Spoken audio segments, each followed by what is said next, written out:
The alley was a dead end, choked with overflowing bins and the stale scent of forgotten meals. Elias, nursing a familiar ache of disappointment, had taken it as a shortcut, hoping to shave a few minutes off his walk home. That's when he saw it. A single dimly lit window in the brick wall, a beacon in the twilight grime. Above it, painted in faded gold lettering, were the words, "The Repository of Lost Things." Curiosity, a persistent and often troublesome companion, tugged at him.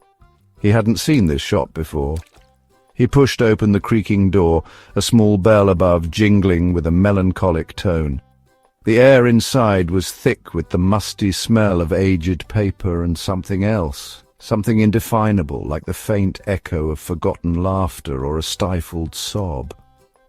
The shop was crammed from floor to ceiling with an eclectic assortment of objects. There were no discernible aisles, just towering stacks of items that seemed to defy gravity. He saw tarnished lockets resting on piles of worn gloves, single shoes nestled beside dusty photographs, and stacks of notebooks with blank pages.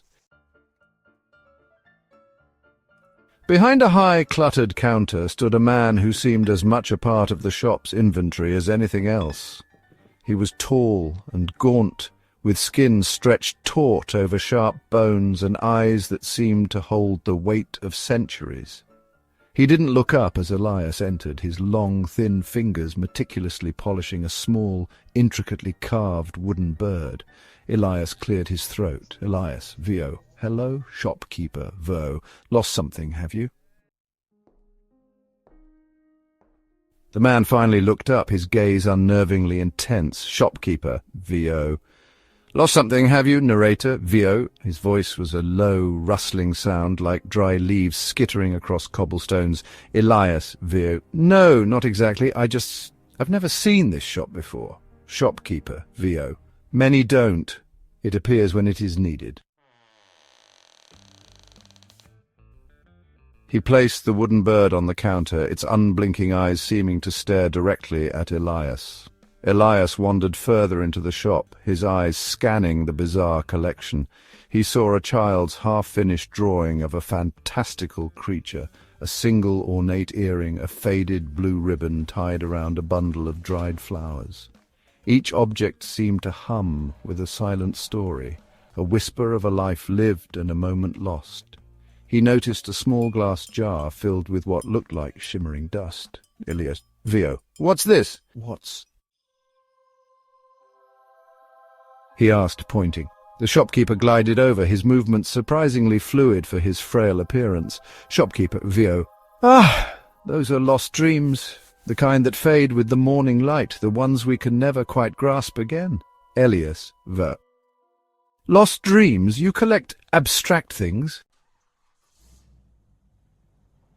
"Everything that is lost finds its way here eventually. Memories, hopes, opportunities, even pieces of the soul."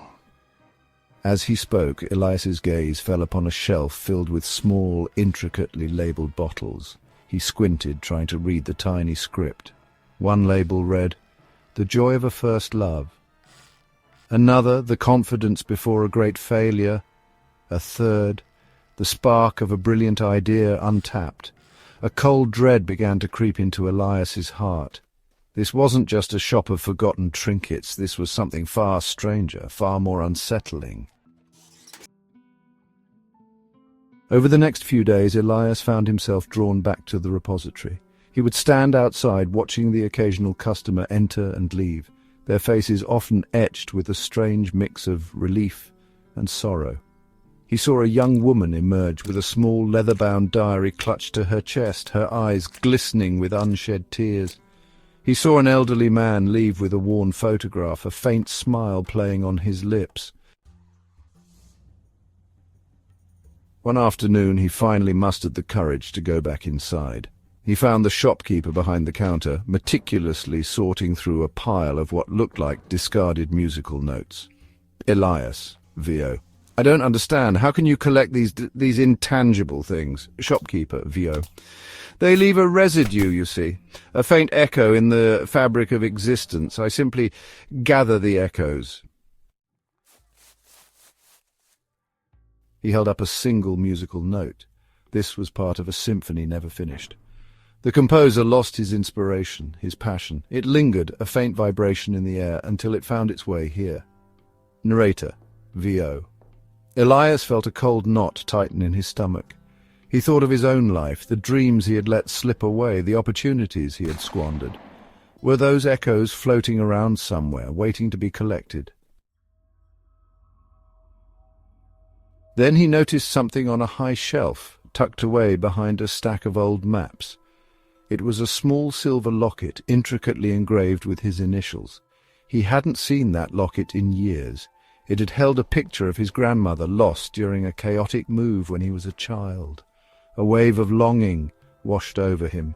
Elias's voice echoed in his mind, "That locket, that's mine. How did it get here?"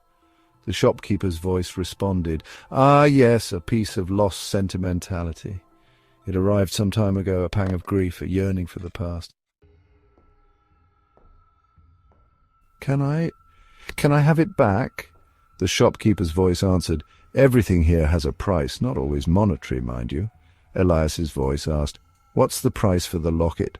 The shopkeeper's voice replied, "What have you lost recently? Something precious? Something you haven't quite let go of?" I used to want to be a writer. I gave it up." The shopkeeper's voice said, "The spark of that ambition, the what if, that is the price." Elias felt a strange sensation, a subtle dimming of something within him. It wasn't painful, but it was definitely there, a faint hollowness where a flicker of hope had once resided. The shopkeeper reached up and retrieved the locket. He handed it to Elias, his touch surprisingly cold. As Elias held the locket in his hand, a wave of memories flooded back, his grandmother's gentle smile, the warmth of her hug, the stories she used to tell. The joy of those memories was tinged with a sharp sadness, a poignant reminder of what he had lost. Elias's voice echoed in his mind, "What happens to the things you collect?" The shopkeeper's voice responded, "They reside here in their essence, a testament to the fleeting nature of existence. Sometimes they are reclaimed.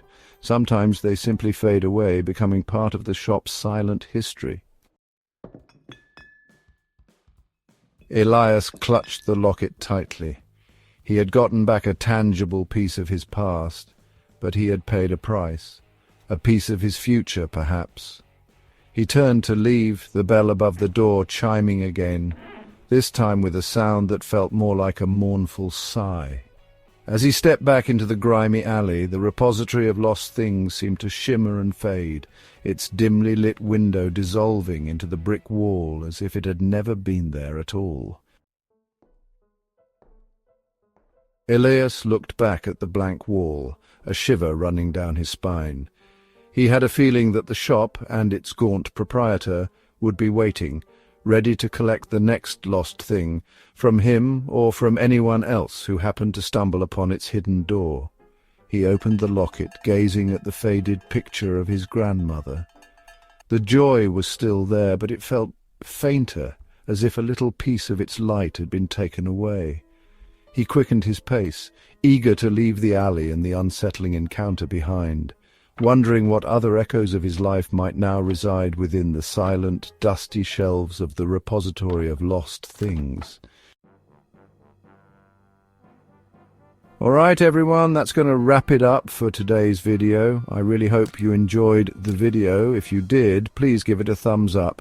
And if you're new here, don't forget to subscribe and hit that notification bell so you don't miss any of my future videos. Thanks so much for watching, and I'll see you in the next one. The town of Havenwood lived up to its name. Nestled deep within a valley where the wind seemed to hold its breath, it was a place of profound, almost unsettling quiet. The kind of quiet that pressed against your eardrums, making you acutely aware of the rustle of leaves, the distant bleating of sheep, and the rhythmic tick of your own heart. For Sarah, a recent transplant seeking solace after a turbulent city life, the silence was initially a balm. She'd bought a small cottage on the outskirts of town, its paint peeling like sunburnt skin, but with a garden overflowing with wild flowers. The townsfolk, what few she encountered, were polite but reserved, their smiles fleeting, their conversations hushed. They seemed content in their quietude, their lives revolving around the slow rhythm of the seasons. Days bled into weeks, and Sarah found a routine. She'd wake with the sun, tend her garden, take long walks in the surrounding woods, and spend her evenings reading by the soft glow of her kerosene lamp. The silence, once comforting, began to feel heavy. It was a silence that seemed to absorb sound, to swallow even the loudest of noises, leaving an unnerving stillness in its wake. Days bled into weeks, and Sarah found a routine. She'd wake with the sun, tend her garden, take long walks in the surrounding woods, and spend her evenings reading by the soft glow of her kerosene lamp. The silence, once comforting, began to feel heavy. It was a silence that seemed to absorb sound, to swallow even the loudest of noises, leaving an unnerving stillness in its wake. One Tuesday, while walking along the old logging trail, Sarah noticed it. A faint, almost imperceptible scent. It was metallic, like old blood, mixed with something else, something sickly sweet. She dismissed it at first, attributing it to the damp earth and decaying leaves. But the next day, and the day after, the scent was stronger, lingering in the air like a phantom. She started paying closer attention to the town. The children, when they played, did so without shouting or laughter, their games muted and solemn. The adults spoke in low whispers, their faces often etched with a subtle anxiety that seemed at odds with the peaceful surroundings. Even the animals seemed subdued. The birds chirped softly, their melodies lacking their usual vibrancy. The stray cats that roamed the streets moved with a cautious, almost fearful grace. One evening, Sarah saw old Mr. Abernathy, the town's retired librarian, standing by the ancient oak tree in the center of the village square. He was staring up at its gnarled branches, his face pale and his eyes wide with a terror that seemed to emanate from his very core. As Sarah approached, he turned to her, his voice barely a breath. "Do you hear it, child? The quiet, it's getting louder." Sarah replied, "I don't understand, Mr. Abernathy. The town is always quiet." He responded, No. This is different. This is the quiet before they come." He clutched her arm, his grip surprisingly strong. "They feed on the noise, you see, the laughter, the arguments, the joy. It keeps them at bay, but when it's quiet like this, they awaken." Sarah tried to soothe him, attributing his fear to old age and loneliness, but his words planted a seed of unease in her heart. She started to notice the subtle things she had previously overlooked, the way the shadows seemed to deepen and linger in certain corners, even in broad daylight, the way the wind seemed to whisper secrets she couldn't quite decipher, the way the silence felt less like peace and more like an anticipation of something dreadful. Driven by a growing sense of dread, Sarah decided to do some research. She visited the small, dusty town hall and spent hours poring over old records. Birth certificates, death certificates, land deeds. They all painted a picture of a normal, if somewhat isolated community. But then she found it, tucked away in a forgotten corner of the archives. A collection of handwritten journals dating back to the town's founding. The entries, written in a spidery script, spoke of a pact made long ago, a bargain struck with entities from the other side in exchange for peace and prosperity. The price, silence. The town was to remain perpetually quiet, its inhabitants suppressing any loud displays of emotion. The journals hinted at what would happen if the quiet was broken. A reckoning, a harvest. A chill ran down Sarah's spine. Mr. Abernathy's rambling suddenly didn't seem so far-fetched. The metallic scent, the subdued behavior of the townsfolk, the oppressive silence. It all started to make a horrifying kind of sense. That night the quiet was more profound than ever. The air hung heavy and still as if the entire valley was holding its breath.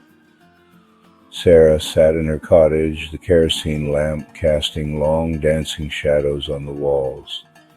Every creak of the floorboards, every rustle of leaves outside her window sounded amplified in the oppressive silence. Suddenly she heard it, a faint scratching sound coming from the attic. It was a dry, skittering noise like claws on wood. Sarah's heart pounded in her chest. She held her breath, listening intently. The scratching grew louder, more insistent. It was moving, circling above her. Fear gripped her. She remembered Mr. Abernathy's words. They awakened. Were these they? The entities from the journals? She grabbed the heavy iron poker from beside her fireplace, her hand trembling. Slowly, cautiously, she made her way to the attic stairs. Each step creaked ominously in the silence. She reached the top and pushed open the trap door.